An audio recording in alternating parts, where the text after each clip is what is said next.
ప్రధానమంత్రి గారి ఆశీస్సులతో ఎన్డీఏ సమిష్టి కృషితో స్టీల్ ప్లాంట్ ప్రైవేటీకరణ కాకుండా ఆగింది. దురదృష్టవశాత్తు ఒక బ్లాస్ట్ జరగటం వల్ల 8 మంది నిండు ప్రాణాలు కోల్పోవటం, ఆ రోజున గౌరవ ముఖ్యమంత్రి గారు ఫోన్ చేసి మాట్లాడుకున్నాం. ప్రాణాలు కోల్పోయిన ఈ సందర్భంలో, ఈ దుర్ఘటన జరిగిన సందర్భంలో మనం ఈ విజయోత్సవ సభ బాగున్నదని చెప్పి పెద్ద మనసుతోటి ఆ రోజు గౌరవ ముఖ్యమంత్రి నారా చంద్రబాబు నాయుడు గారు దాన్ని పోస్ట్పోన్ చేసి ఈ రోజుకు పెట్టారు. మనస్ఫూర్తిగా అలా నిర్ణయం తీసుకున్నందుకు వారికి ఈ సభ తరపు నుంచి ఈ వేదిక తరపు నుంచి మనస్ఫూర్తిగా వారికి నా ధన్యవాదాలు తెలుపుతా ఉన్నాను. ప్రజాస్వామ్యంలో అంతిమ న్యాయ నిర్ణేతలు ప్రజలే. ప్రజలు తమ తీర్పు ద్వారా దేశం కానీ రాష్ట్రం కానీ ఎటువైపు నడవాలో నిర్ణయిస్తారు. అటువంటి ప్రజలు బలంగా మాట్లాడినప్పుడు అది కేవలం ఒక రాజకీయ నిర్ణయం కాదు, ఒక సందేశం, ఒక హెచ్చరిక, ఒక దిశానిర్దేశం అవుతుంది. 2024లో ప్రజలు ఒక రాజకీయ సంస్కృతిని తిరస్కరించారు, భయాన్ని తిరస్కరించారు, అహంకారాన్ని తిరస్కరించారు, అధికారమే అంత అన్న భావజాలాన్ని తిరస్కరించారు. ప్రజాస్వామ్యంలో ప్రజల కంటే ఎవరు పెద్దవారు కాదని మరోసారి గుర్తు చేశారు. అందుకే 2024లో చేసినట్టు కొన్నిసార్లు ప్రజలు కేవలం ఓటు వేసి వదిలిపెట్టరు, చరిత్ర రాస్తారు. 2024లో ఆంధ్రప్రదేశ్ ప్రజలు చేసింది అదే. ఆ తీర్పు ఈ రాష్ట్రానికి మళ్ళీ ఆశనిచ్చింది. ఆంధ్రప్రదేశ్ సమాజానికి మళ్ళీ ఆత్మవిశ్వాసాన్ని ఇచ్చింది. ఒక తరం భవిష్యత్తుని మళ్ళీ నమ్మకాన్ని కల్పించింది.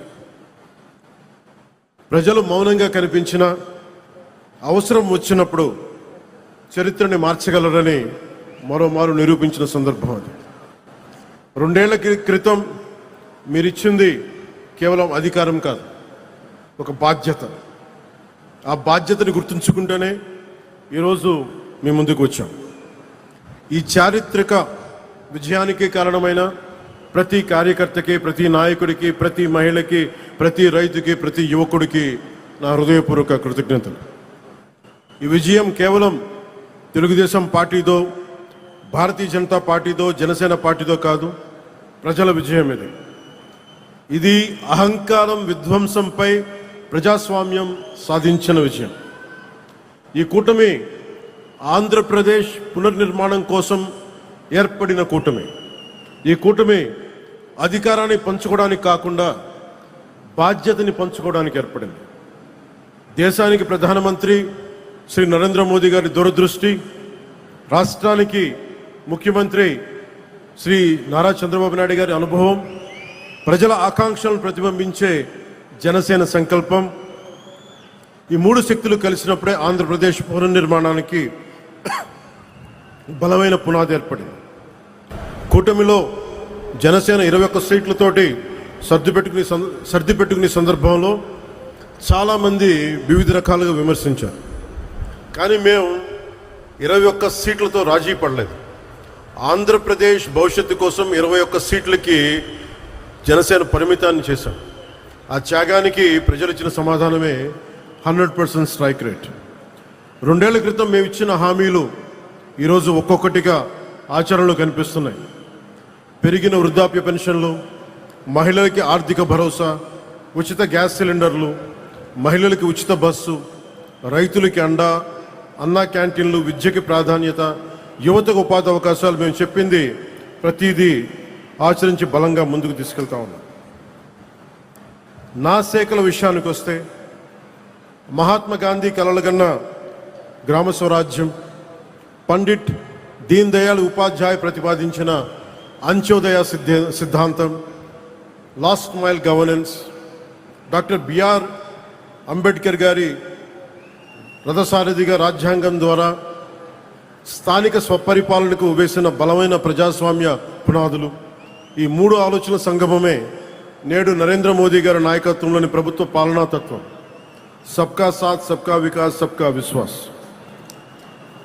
గ్రామాన్ని భారతదేశానికి కేంద్ర బిందువుగా చూడాలనుకుని ఆ దిశగా అత్యంత నిబద్ధతతో కృషి చేస్తున్న ఒక పంచాయతీరాజ్ శాఖ మంత్రిగా ఈరోజు మీ ముందు మాట్లాడుతూ ఉన్నాం. ఒక పిల్లవాడి భవిష్యత్తు పాఠశాలలో ఎలా నిర్ణయించబడుతుందో ఒక దేశ భవిష్యత్తు అదేవిధంగా గ్రామంలో నిర్ణయించబడుతుంది, గ్రామ పంచాయతీలో నిర్ణయించబడుతుంది. ఒక రైతు ఆశ, ఒక మహిళ ఆత్మవిశ్వాసం, ఒక యువకుడి ఉపాధి, ఒక కుటుంబం ఆరోగ్యం, ఇవన్నీ మొదటిగా గ్రామ పంచాయతీ ద్వారానే ప్రభావితమవుతాయి. ఎందుకంటే ప్రజల జీవితాలకు అత్యంత దగ్గరగా ఉండేది ప్రభుత్వంలోని ప్రాథమిక గ్రామ పరిపాలనా వ్యవస్థ. అందుకే ప్రపంచవ్యాప్తంగా ప్రజాస్వామ్య పరిపాలనలో ప్రిన్సిపల్ ఆఫ్ సబ్సిడారిటీ అనే సూత్రాన్ని అనుసరిస్తారు. ఈ సూత్రం చెప్పింది చాలా సింపుల్. ఏ పనిని ఎక్కడ అత్యంత సమర్థవంతంగా ప్రజలకి అత్యంత దగ్గరగా చేయగలమో ఆ పని అక్కడే జరగాలి. అవ్వకపోతే ఆ ప్రభావం దానిపై వ్యవస్థపై పడుతుంది. గ్రామ స్థాయిలో అవ్వాల్సిన పని మండల స్థాయికి వెళ్ళకూడదు. అంతిమంగా క్యాస్కేడింగ్ రియాక్షన్ కింద మన దగ్గర ప్రతి పని ఎమ్మెల్యే దగ్గరికి వెళ్ళాల్సిన పరిస్థితి. అధికారాన్ని కేంద్రీకరించడం ప్రజాస్వామ్యం కాదు, అధికారాన్ని ప్రజల దగ్గరికి తీసుకెళ్లడమే నిజమైన ప్రజాస్వామ్యం. ఒక ఎమ్మెల్యే ఉండే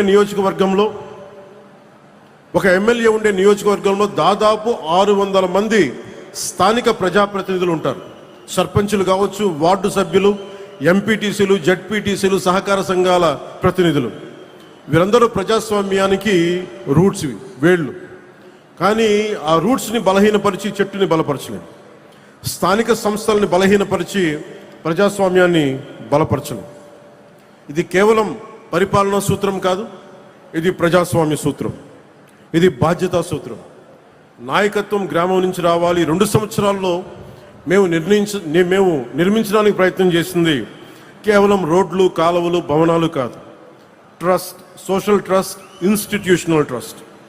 ఎందుకంటే ఒక వ్యవస్థ బలహీనపడినప్పుడు మొదట కోల్పోయేది డబ్బు కాదు, నమ్మకం. వ్యవస్థ కనుక న్యాయం చేయకపోతే కులమే ముందుకు వస్తుంది. వ్యవస్థ బలహీనపడితే ప్రాంతీయత ముందుకు వస్తుంది. వ్యవస్థపై విశ్వాసం తగ్గితే సమాజం చాలా చిన్న చిన్న గుంపులుగా విడిపోతుంది.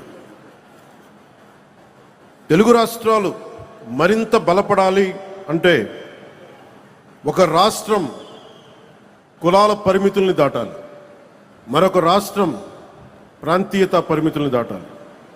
మనందరం కలిసి భారతీయత వైపు అడుగులు వేయాలి.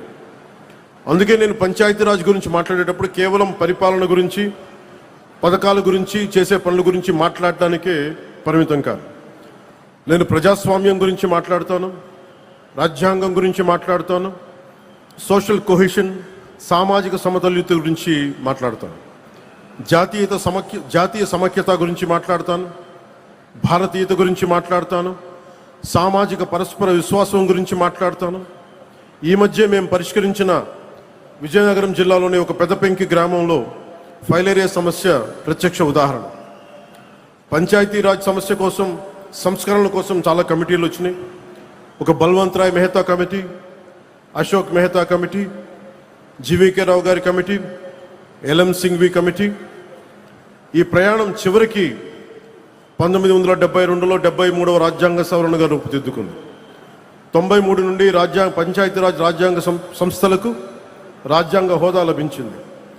రాజ్యాంగంలోని ఆర్టికల్ 243 243 నుండి 243 వరకు పంచాయతీరాజ్ శాఖకు రక్షణ లభించింది. 11వ షెడ్యూల్ ద్వారా 29 అంశాలు గ్రామీణ స్వయం పాలన